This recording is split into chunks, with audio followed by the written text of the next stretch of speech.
بتعملي الفراخ المحشية بالرز، بس الرز بيطلع معاكي يا إما ناشف يا إما معجن. طب النهارده هنعمله مع بعض بطريقة المطاعم بالظبط. الفكرة جات لي وشفتها وقلت أنفذها معاكم، خليكم معايا في الفيديو وإن شاء الله الطريقة سهلة وهتعجبكم جدا. مش متعبة خالص ومضمونة إن الرز هيطلع معاكي في منتهى الجمال. كمان هننفذ مع بعض الملوخية الخضراء الفريش دي مع بعض في الفيديو. شايفة الفرخة عاملة إزاي والرز شكله تحفة إزاي وكمان طعمه كان في منتهى الجمال. لو أول مرة تشوفيني ما تنسيش بقى تشتركي في القناة وتحطي لايك للفيديو. يلا نسمي بالله ونشوف الطريقة والمقادير. معانا هنا انا بشره بصلايه كده متوسطه وحطيت عليها ملح وفلفل. ولو عندك بقى بهارات فراخ حطي ورق لورا. كل المنكهات اللي تخلي الشوربه بتاعتك في منتهى الجمال. كمان في فكره تانية انا عاملاها هقولك عليها دلوقتي، بس بعد ما ما نتبل الفرخه مع بعض. جبت كده البصلايه بقى بعد ما دعكتها بالملح والفلفل وكل الحاجات اللي انت عايزه تحطيها تتبلي بيها يعني الفرخه بتاعتك. وزي ما انت شايفه حطيت بقى البصل من جوه ومن بره وكده ودعكتها وخليتها ازاي. طبعا انا غسلها طبعا بالملح والليمون ونقعتها وشطفتها وبعدين سبتها تتصفى خالص وبعدين تبلتها زي ما انتم شايفين كده مع بعض. بعد كده همسكها كده كتفها كأني هحشيها كده او حشيتها يعني بالفعل. فانا هبقى مكتفاها كده علشان بعد كده لما نعمل الفكرة بتاعتنا بتاعت الرز هي دي هيبقى شكلها في الاخر تمام كده. بعد بقى ما كتفتها سبتها في التتبيله دي لمده 5 دقايق او 10 دقايق عبال الميه بتاعتنا اللي احنا نسلق فيها الفرخه تغلي. هتقولي لي طب ازاي هنحشيها وانتي سلقتيها قبل ما تحشيها بالرز؟ هقولك دلوقتي على الفكره. بعد بقى ما غليت الميه معانا وطبعا زي ما شفتوا كده انا كنت حاطه فيها حتتين كده من قشر البرتقال. هتقولي لي قشر البرتقال؟ هقول لكم بيخلي طعم الشوربه تحفه وبيشيل اي زفاره من الفراخ البيضه. طبعا احنا عارفين ان الفراخ البيضه دي بتبقى زفرتها صعبه قوي وبنقعد نغسلها بحاجات كتير علشان نشيل منها الزفاره. عايزه اقول لكم لو انتوا حطيتوا حتتين كده من قشر البرتقال بس الحته الصفراء بتاعت البرتقال في ميه سليق الفراخ هتخلي لكم الشوربه طعمها في منتهى الجمال.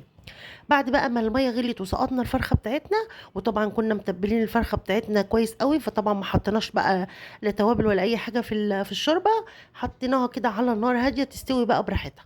بعدين هنعمل بقى الرز بالخلطه بتاعنا اللي احنا هنحشي بيه الفرخه بتاعتنا الجميله القمر دي اللي احنا تبلناها وسبناها تتسلق مع بعض زي ما انتم شايفين كده. حطينا هنا معلقتين من الزيت ومعلقتين من الزبده. طبعا يفضل ان احنا نعمله بالسمنه بس انا الزبده بتاعتي كانت نسيت اسيحها فخدت حته من الزبده على حبه من الزيت وبدات اعمل بيهم الرز بتاعي اللي بالخلطه اللي احنا هنحشي بيه الفراخ بتاعتنا. تمام كده. حطيت بصلايه كمان متوسطه ورشيت شويه من الفلفل الاسود. وهنا انا كنت ببص على الفرخه كده بشوفها بتغلي كده مع بعضها كده بتتظبط يعني.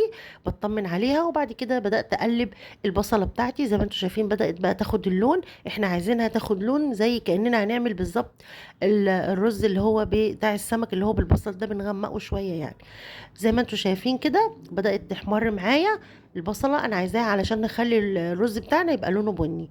تمام كده. نزلنا اول حاجه بالقوانص علشان طبعا القوانص بتاخد وقت وكمان نزلت بنص مكعب من مرقه الدجاج. بعد كده حطيت معلقه صغيره من الصويا صوص. ولو ما عندكيش صويا صوص هتحطي معلقه عسل اسود صغيره خالص يعني صغيره.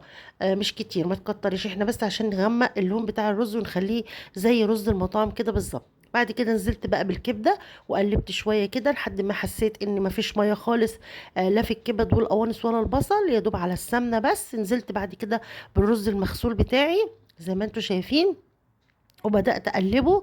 وطبعا هنظبط الملح بتاعه واحنا كنا حاطين في الاول خالص مع البصل رشه فلفل يعني احنا متبلين. بعد كده نزلنا بقى بالميه بتاعتنا زي ما احنا شايفين.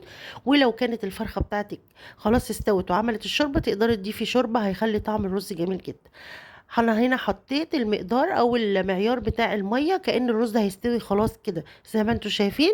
كأني هسويه عادي يعني لا نص سوا ولا حاجه. لا انا هعمل رز بالكبد والقوانص عادي خالص وهسيبه يستوي.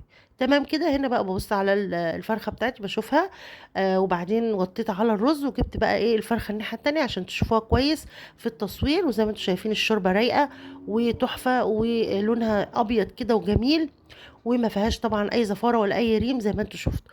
بعد بقى ما الفرخه بتستوي معانا زي ما انتم شايفين وطبعا ما تطلعوهاش مهريه. حاولوا تخلوا الفرخه وهي في السوى تكون يعني تخرج وهي متماسكه كده علشان لما ندخلها تتحمر على الشوايه تبقى ماسكة نفسها ما تبقاش مهرية كده، وكمان عشان لسه هنحشيها بالرز فيبقى شكلها حلو كده ساعة التقديم.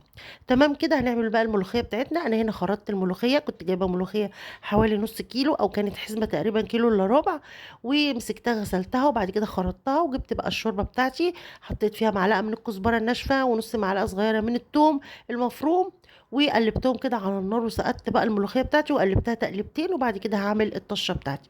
هنا حطيت شوية زبدة بس كانوا المرطة بتاعت الزبدة يعني هي اللي عاملة اللون ده، ما تقلقوش مش هتعمل أي حاجة، هتبقى في الآخر لونها تحفة وما ما اتأثرتش يعني بأي حاجة. تمام كده. هبتدي بقى أحط شوية من الثوم المفروم الفريش طبعا وشوية من الكزبرة، وابتدي أقلب كده في السمنة أو الزبدة بتاعتي أو الزيت، أي بقى مادة دهنية أنت بتحبيها وموجودة عندك. وهبتدي طبعا الريم اللي كان على وش الملوخية لأنها طبعا كانت طازة نبتدي نشيله كده علشان نخلي الملوخية بتاعتنا رايقة وشكلها حلو.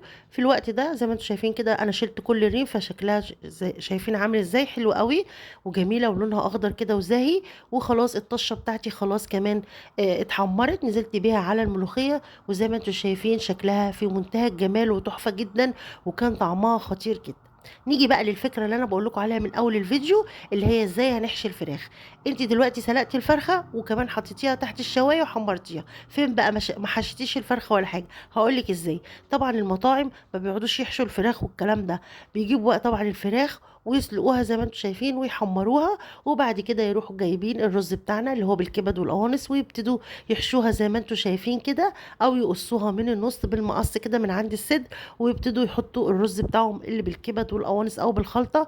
وطبعا لو حابه تحطي اي مكسرات بقى متوفره عندك هتحطي. انا طبعا ما كانش عندي غير زبيب، واحنا ما بنحبش بصراحة الزبيب مع الرز والكلام ده، احنا بنحب كده، احنا تقليديين ما بنحبش اي ايه اي اضافات نحس ايه انها تغير طعم الاكل يعني. فانت لو حابه تحطي الاضافات دي زبيب بقى ومكسرات تقدري تضيفي طبعا براحتك وعلى مزاجك. تمام كده. بدات بقى احشي الفرخه بتاعتي بالكبد والقوانص والرز زي ما انتم شايفين، وافرد كده الرز بتاعي في الطبق، وشكلها طبعا كانها بالظبط زي بتاعة المطاعم زي ما انتم شايفين، فرخة متحمرة ومتكتفة ومحشية من جوه الرز بالكبد والقوانص او بالخلطة يعني، وشكلها تحفة جدا. والرز هيطلع معاكي جميل ومحدش هيقولك عليه اي حاجة ولا اي ملحوظة، ولا هيقولك ده ناشف ولا هيقولك ده مهري ولا معجن، زي ما انت شايفة جميل جدا ومضمون طبعا ان هو يكون مستوي ومفلفل وجميل. وحشينا الفرخه بتاعتنا كمان غرفنا الملوخيه بتاعتنا، وزي ما انتم شايفين فكره حلوه تستاهل التجربه، جربوها وان شاء الله هتعجبكم، سهله جدا ومضمونه. حبيت ان انا شفتها وحبيت ان انا اعملها معاكم وانفذها معاكم. وما تنسوش بقى تقولي لي في التعليقات الفكره حلوه ولا لا. ويا رب الفيديو يكون عجبكم واشوفكم على خير ان شاء الله في فيديوهات جايه كتير. مع السلامه.